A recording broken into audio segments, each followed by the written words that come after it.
Hi BNA, my name's Caitlin and I am applying for the job listed as problem solver, which as soon as I read on Damn Good Jobs, I kind of jumped up and down a little bit. This may be the most informal application you receive, but it is sincere, and I've pretty much learned that you just have to be yourself if you're ever going to be happy. And this is definitely me. Multiple colours, multiple sticky notes, and a huge and incredible passion for making lasting change in the world and for doing things the right way, because that's the way we should do them. At least that's the way we should strive to do them.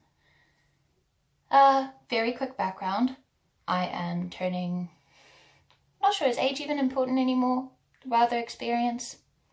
Well, I'm from South Africa. I'm currently living and working in London, but I'm in the beautiful Devon countryside with my family. And to give a brief overview of my experience, I used to run music festivals in South Africa.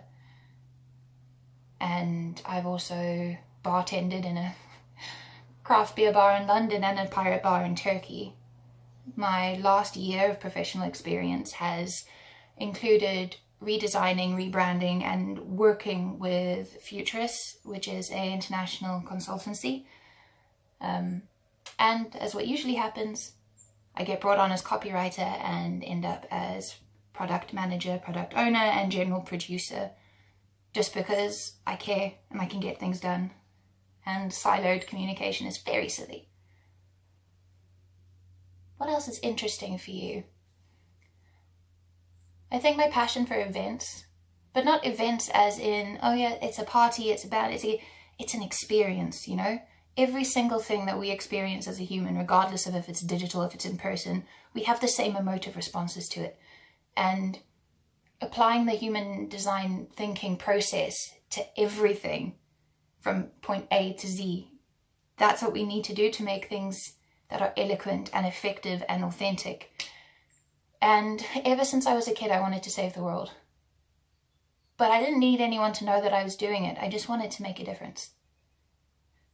And when you start asking questions at 6, like, hey guys, why do we have money? Because it's a really ridiculous made up arbitrary system. Probably didn't say it that way. And we should just barter for things. And you grow up in a tiny town, you learn to dampen that passion for people, that lust for fixing things. And I've had that reignited. So over the last 3 or 4 years, I've been working in London and working across communication strategy. My last long-term client was Quantum Black. And again, we went in and they said, cool, we need new case studies. I said, cool, where's your tone of voice? What do you actually want to do? What's your brand narrative? And how does that affect your ways of working within the company? So we had to start that project from scratch. And it was fascinating. And I got deep into the idea of brand narrative, what it means for them, what their strategy would be going forward. And across all of these things, this case study project became a service design project because that's what they needed. There was one thing I wanted to tell you, which I think would at least make you smile. We were running a tiny, rather bespoke music festival on the eastern coast of South Africa, and 3 hours before New Year's Eve, the owner comes to me and says, we don't have a DJ booth, we don't have a thing. So I say, cool, this is what we're gonna do. I remember reading that tonic water with quinine glows under UV lights, so we stacked a bunch of tables together with some empty kegs covered in black cloth with a bit in the middle, bottles of tonic water with a UV light behind it, and at nighttime that thing glowed like a thing it wouldn't be particularly professional for me to say. But that approach, that, okay, we have an objective, these are our resources, how do we get there now? That's what I apply to everything. That's why I get these incredible opportunities to work with these international agencies and work in-house with them to help them transform the way they work, the way they think about things. And everyone has the understanding and the capacity. It's just sometimes you need the right person to unlock it. So I ran discovery processes. I work with C-level people and try and help them figure out the way that they can best realize their vision. And sometimes they might have to change their vision because it's not actually what's best for their company. and being able to navigate those kind of difficult ego-driven conversations is something that I now pride myself on.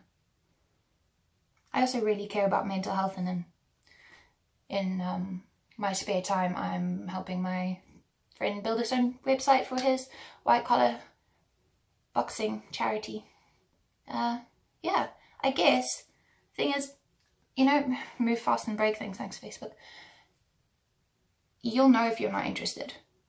I know I'm interested, and I will send you my LinkedIn. I will not send you my portfolio because it's not updated because I never have any time, which is just an excuse, but I keep getting given work. I would really like to take this conversation forward. The one thing I can promise is that I will always be me, which is probably quite good if I'm the right thing for you. So let me know. I want to be involved in global transformation and building a culture from the bottom up and the top down that expands and extends so that the products we make are better for the audience and the clients and the end user, but it's also better for the people who work in those companies to work there. And we just make decisions because they're the right thing to do and because we remember that we're human and that we have a responsibility towards each other. And that's me. My name is Caitlin. I would love to talk to you about the problem solver role. Thank you. Bye.